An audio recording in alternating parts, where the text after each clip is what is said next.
Pemirsa, putusan Mahkamah Konstitusi terhadap gugatan uji materi Undang-Undang Nomor 7 Tahun 2017 tentang pemilihan umum tengah dinanti publik. Hingga saat ini belum ada titik terang.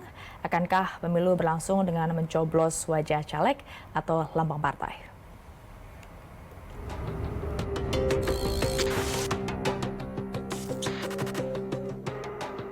Rumor jika Mahkamah Konstitusi akan menggolkan perubahan sistem pemilu menjadi sistem tertutup menimbulkan kontroversi.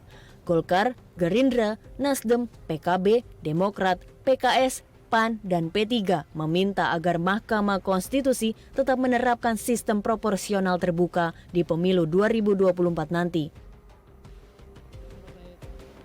Said Abdullah selaku Ketua DPP PDIP juga menilai jika pernyataan 8 partai politik di parlemen berisi peringatan terhadap MK yang akan memutuskan perkara terkait sistem pemilu terbuka atau tertutup hanya sebagai pernak-pernik. Kawan-kawan nggak ngerti rambu-rambunya, itu hanya pernik-pernik dari kawan-kawan saja ya. Karena seperti Bapak Habib menyampaikan, ya itu pernik-pernik aja lah. Karena Pak Habib itu kan orang yang pakar di bidang hukum. Pasti tidak akan melampaui kewenangan apa yang sudah ada di Undang-Undang Mahkamah Konstitusi. Said yakin jika para legislator ini nantinya tidak akan menggunakan kewenangannya untuk merevisi undang-undang tentang Mahkamah Konstitusi apabila mengeluarkan putusan terkait sistem proporsional tertutup. Sebelumnya, Menko Polhukam Mahfud MD meminta agar ada pengusutan terhadap dugaan kebocoran informasi putusan MK. Ya, saya katakan kalau betul itu bocor itu salah. Yang salah satu yang membocorkannya di dalam, saya tadi sudah ke MK supaya diusut siapa di dalam yang suka bicara itu. Kalau memang sudah diputuskan, kalau memang bocor itu kan bisa saja tidak bocor juga. Saat ini Mahkamah Konstitusi belum memutuskan gugatan soal mekanisme pemilihan legislatif di pemilu 2024. MK harus bisa menunjukkan sikap dan tidak menerapkan standar ganda dalam memutus uji materi terkait usulan pemilu terbuka atau tertutup. Tim Liputan, BTV.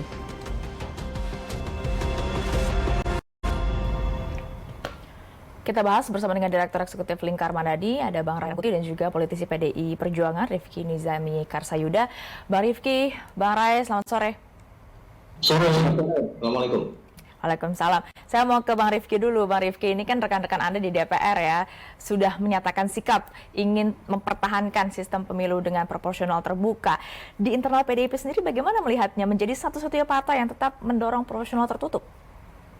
Sejak 2017 dalam pembahasan rancangan undang-undang tentang pemilu, PDI Perjuangan konsisten mengusulkan sistem proporsional tertutup di dalam sistem pemilu kita.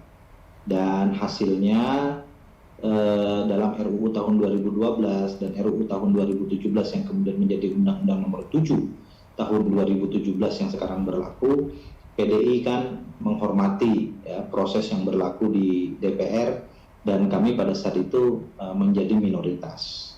Nah, karena itu saya kira kita semua sekarang ini, siapapun orangnya, apapun partainya, menghormati proses yang sedang berjalan di Mahkamah Konstitusi. Mahkamah Konstitusi adalah satu lembaga kekuasaan kehakiman yang kewenangannya diatur di dalam konstitusi kita, Undang-Undang Dasar Negara Republik Indonesia tahun 1945. Dan karenanya saya kira tidak ada satupun pihak yang boleh untuk mengintervensi Mahkamah Konstitusi dalam rangka menjalankan kewenangan konstitusionalnya.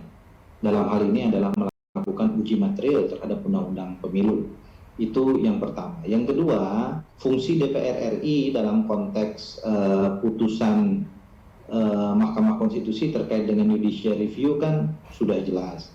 Bahwa apapun putusan judicial review, ambil contoh misalnya terkait dengan judicial review terkait dengan sistem pemilu yang sekarang kita bicarakan. Kalau kemudian permohonannya diterima, maka kemudian fungsi dari pemerintah dan DPR adalah harus segera merubah norma di dalam undang-undang. Dalam hal ini adalah Undang-Undang Nomor 7 tahun 2017.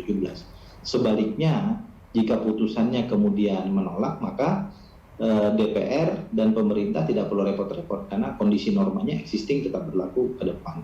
Karena itu saya kira semua pihak tidak perlu terlalu cemas terkait dengan desas-desus yang tidak bisa kita pertanggungjawabkan. Saya tentu menyayangkan juga pernyataan saudara Profesor Denny Indrayana yang menebar informasi yang saya kira tidak bisa dipertanggungjawabkan itu. Kalau Bang Rifki melihatnya, karena ini yang menyampaikannya kan mantan Wamenkumham, tidak main-main berarti Bang Rifki. PDIP melihatnya sebenarnya apa yang terjadi? Ada apa sehingga kemudian ada dugaan kebocoran putusan MK? Tertarik untuk mengomentari statement saudara Denny Indrayana. Karena saya kira statement seperti itu bukan mencerdaskan kita sebagai sebuah bangsa, termasuk dalam konteks pembangunan hukum nasional, justru membuat kecemasan yang tidak perlu di antara kita. Dan pada satu pihak yang lain, kita seolah-olah menegasikan marwah dari Mahkamah Konstitusi yang sekarang rapat permusyawaratan hakimnya belum, apalagi kemudian pembacaan putusannya belum. Jadi saya kira biarlah kemudian kita hormati Mahkamah Konstitusi yang sekarang sedang memproses perkara ini dengan baik, dan kita semua tentu menghormati pilihan-pilihan hukum dan keyakinan-keyakinan hukum kita terkait dengan sistem pemilu sesuai dengan keyakinan kita masing-masing. Ya, Bang Ray, kalau soal pilihan sistem pemilu proporsional terbuka atau tertutup ini kan sudah terus menjadi polemik begitu, ditambah lagi sekarang dengan adanya dugaan kebocoran putusan MK. Kalau Bang Ray melihatnya ada apa? Apa yang terjadi, Bang Ray? Ya, kalau soal ancaman DPR itu kan saya kira ngikut dengan gaya yang juga pernah diinisiasi oleh PDI Perjuangan, yaitu tidak melanjutkan masa jabatan salah satu hakim MK yang dianggap terlalu banyak membatalkan hasil undang-undang yang dibuat oleh DPR kan. Itu kasus Pak Aswanto dahulu kan yang sempat ramai bahwa anggota DPR kemudian bersama-sama menyatakan tidak merekomendasikan untuk dilanjutkan masa jabatannya gitu ya. Nah, saya kira apa yang dilakukan oleh sebagian kawan-kawan DPR, meskipun saya nggak setuju, tapi saya kira itu ngikut juga dengan apa yang pernah dilakukan oleh PDI Perjuangan, yang diinisiasi oleh PDI Perjuangan dulu gitu. Jadi ya saling koreksi lah di antara kalian di DPR itu ya, soalnya begini gitu. Nah, yang kedua adalah soal substansinya gitu. Saya kira salah satu perdebatan yang paling krusial di dalam permohonan para pemohon ini adalah menganggap bahwa proporsional daftar tertutup itu bertentangan dengan konstitusi gitu. Meskipun saya lagi cari-cari juga di mana ya pertentangannya gitu. Sebab nyata-nyata di dalam undang-undang kita dinyatakan bahwa pemilu legislatif khususnya yang DPR itu pesertanya adalah partai politik gitu. Nah, kalau dinyatakan bahwa pesertanya adalah partai politik, lalu di mana masalah bertentangannya dengan konstitusi? Nah, semua caleg-caleg yang ingin menang di dalam pemilu itu harus melalui partai politik, nggak ada pintu yang lain. Nah, sebetulnya kalau kita mau bahas ini hanya cabang ketiga dari perdebatan soal sistem pemilu. Pertama, yang konstitusional itu kan diatur bahwa pemilu kita dilakukan dengan sistem proporsional. Dalam sistem proporsional itu, satu-satunya peserta pemilu itu adalah partai politik, nggak ada yang lain. Kalau yang bersifat individu, itu masuk ke DPD, ke kamar DPD. Kalau bersifat partai politik, masuk di dalam DPR gitu. Nah, cuman entah itu tertutup atau terbuka, di dalam partai politik itu ada namanya calon atau caleg gitu. Nah, caleg ini adalah cabang ketiga sebetulnya. Dalam bahasa mungkin pembahasan di APBN itu namanya satuan 3. Yang satuan 3 ini tidak mestinya lagi jadi pembahasan, jangankan di MK, di DPR aja udah cegah kok, jangan sampai dibahas satuan 3-nya masuk ke dalam pembahasan di DPR gitu. Satuan 3 itu apa? Mau terbuka atau tertutup. Nah, terbuka tertutup itu nggak ada hubungannya dengan peserta partai politik gitu. Sebab kenapa gitu? Karena ini cuma soal alokasi kursi dan cara coblos gitu. Kalau Anda mau cara coblosnya langsung kepada orangnya, kita katakan namanya terbuka. Lalu suara orang itu dihitung sebagai perolehan suara partai untuk kemudian didistribusikan kepada siapa ya caleg yang mendapatkan suara terbanyak di dapil itu. Itu namanya sistem terbuka. Tapi kalau Anda mau tidak perlu calegnya dipilih, cukup partai politiknya, namanya tertutup. Nanti alokasi perolehan suara partai politik dimasukkan ke dalam perolehan suara partai lalu dialokasikan ke nomor urut, itu namanya tertutup. Jadi sebetulnya tidak ada yang disebut dengan pertentangan terhadap konstitusi. Oleh karena itu juga saya agak bingung kalau kemudian ini diuji materikan dan dianggap sistem proporsional itu bertentangan dengan konstitusi kita. Di perihal mana bertentangan? Karena dianggap bahwa proporsional daftar terbuka itu calon peserta pemilunya bukan partai politik, tapi orang per orang. Kalau orang per orang itu bukan di legislatif DPR, tapi itu di DPD seperti yang kita ketahui gitu. Satu lagi juga poinnya adalah soal kalau diubah sistem pemilunya di tengah jalan, ini dikhawatirkan berpotensi bisa mengganggu proses pemilu yang sudah berlangsung, Bang Ray. Iya, saya kira ada 3 catatan saya di sini. Pertama, kalau dilakukan di tengah jalannya, akan ada kesulitan kepada calon-calon yang sudah mendaftarkan dirinya sebagai caleg, yang boleh jadi sebagian dari mereka sebetulnya bukan kader dalam pengertian yang memang di kader, gitu. Mereka yang dimasukkan ke dalam caleg ini. Nah, oleh karena itu kalau kemudian kita pakai sistem ini di tengah jalan, saya khawatir akan banyak orang yang mengundurkan diri sebagai caleg. Karena kalau kita lihat, baca ya, fakta pemilu kita, dalam satu dapil itu paling tinggi partai politik itu dapat 3 kursi. Mungkin ada 4, ada 5, tapi itu amat sangat sedikit, amat kecil gitu. Umumnya, partai politik pemenang pemilu di satu dapil itu hanya memperoleh 3 kursi. Nah, oleh karena itulah kemudian bagi nomor 4, nomor 5, nomor 6, dan seterusnya itu, ya tentu sudah bisa dipastikan bahwa mereka itu kemungkinan besar nggak akan menang sekalipun partai mereka menang di dapil yang bersangkutan gitu. Nah, oleh itu karena itu ada kekhawatiran saya mereka akan mundur. Kalau mereka mundur, akan ada kesulitan baru. Apa itu? Yaitu memenuhi 100% daftar caleg di dapil yang bersangkutan. Dan itu pasti butuh waktu. Nggak mungkin seketika dapat dilakukan oleh partai politik. Kalau dibuka terbuka sekalipun, partai politik kelihatan kesulitan memenuhi persyaratan itu, apalagi kalau dibuat tertutup. Gitu. Orang emok kok masuk caleg itu. Nah, yang ketiga, solusinya menurut saya ada 2. Pertama, KPU memundurkan jadwal penetapan pencalekan gitu ya, dan yang ketiga ya Presiden mengeluarkan Perpu. Apa isi Perpu itu?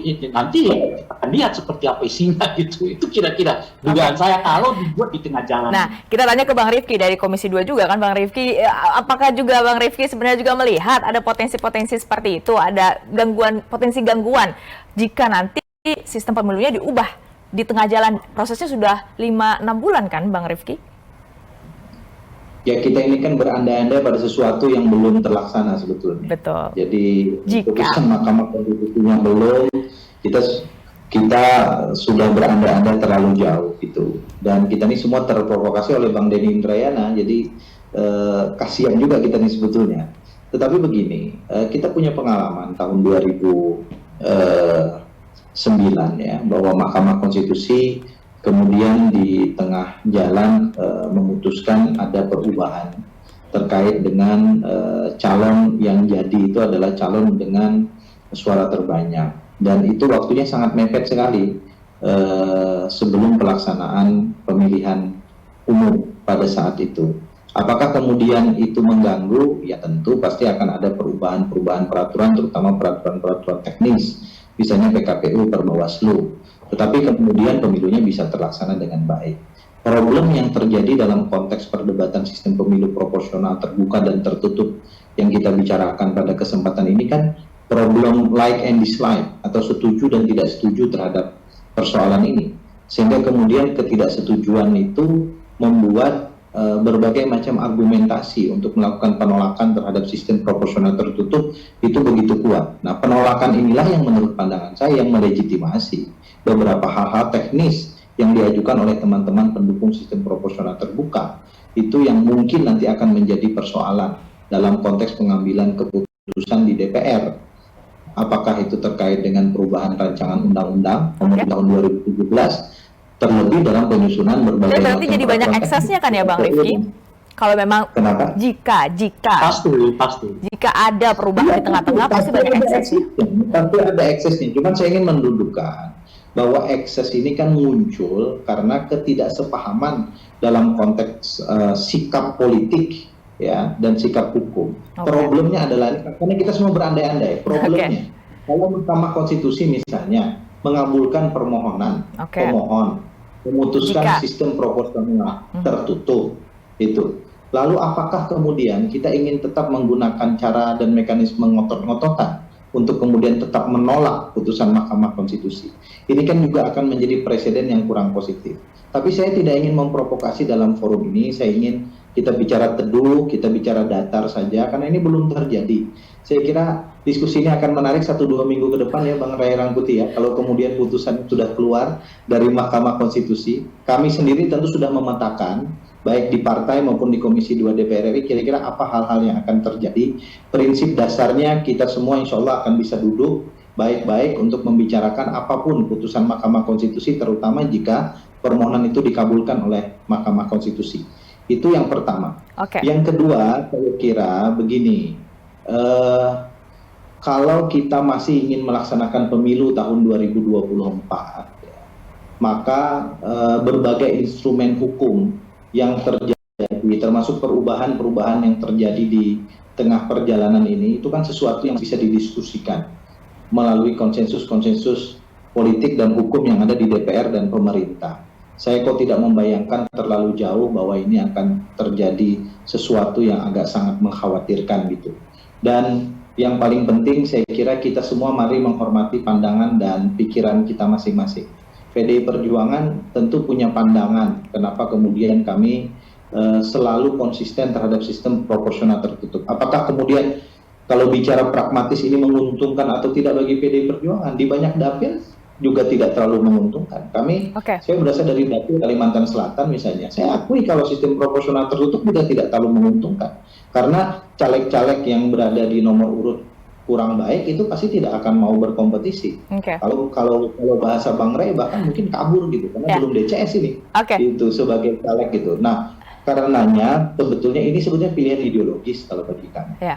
Singkat saja. Karena kami punya pengalaman banyak sekali caleg-caleg yang kemudian masuk ke dalam partai yang menggunakan kekuatan pragmatis kemudian jadi dan secara ideologis sulit dibentuk. Dan karena itu penting untuk kita semua merapikan persoalan-persoalan ini dalam rangka perjuangan ideologi. Singkat saja Bang Ray, berarti kan sekarang sudah jadi polemik. Bagaimana untuk meredam kegaduhan yang terjadi saat ini agar tidak mengganggu proses pemilu yang tengah berjalan?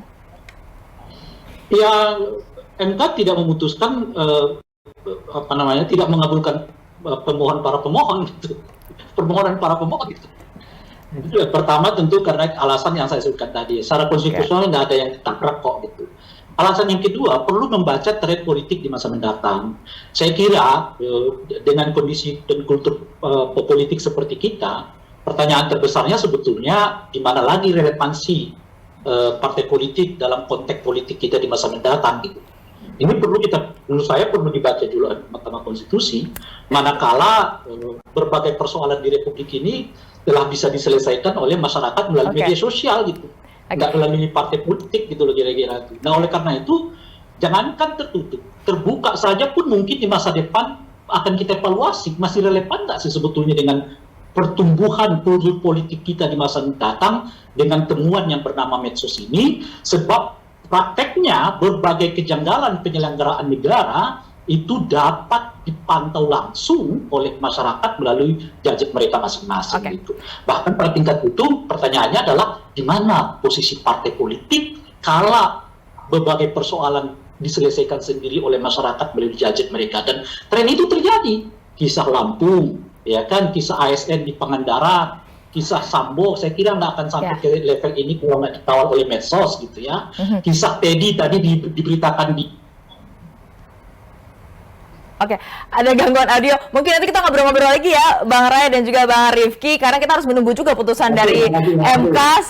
Kesimpulan sudah diserahkan oleh para pihak. Kita tunggu nanti RPH dan juga proses-proses berikutnya. Terima kasih banyak Bang Ray dan juga Bang Rifki sudah bergabung sama kita satu utama. Wassalamualaikum. Kita ke informasi lainnya, pemirsa. Gubernur Jawa Tengah Ganjar Pranowo menyalurkan bantuan keuangan dari pemerintah Provinsi Jawa Tengah dalam rangka penurunan angka kemiskinan. Diharapkan bantuan dapat meningkatkan pendapatan setiap desa yang ada di Provinsi Jawa Tengah.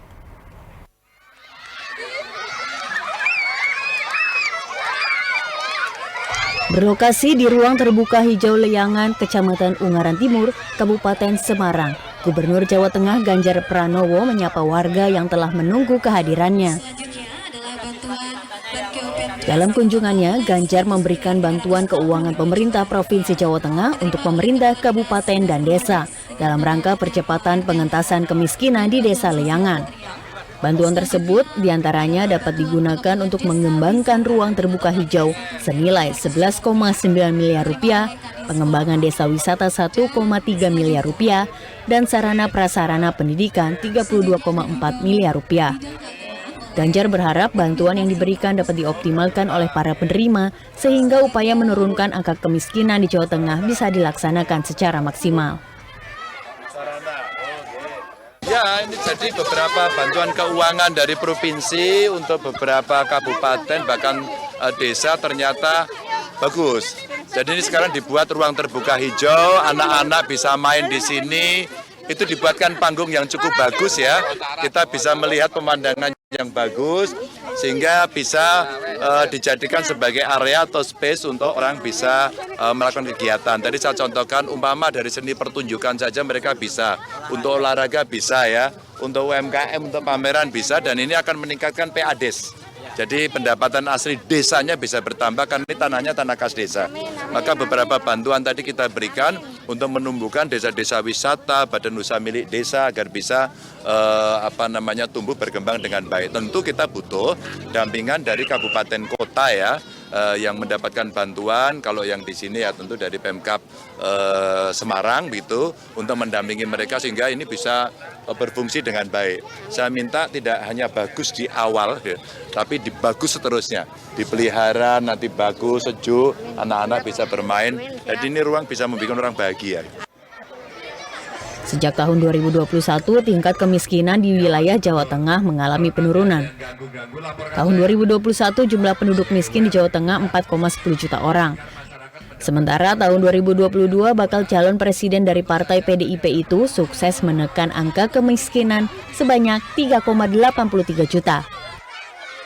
Priyo Budi, Magelang, Jawa Tengah.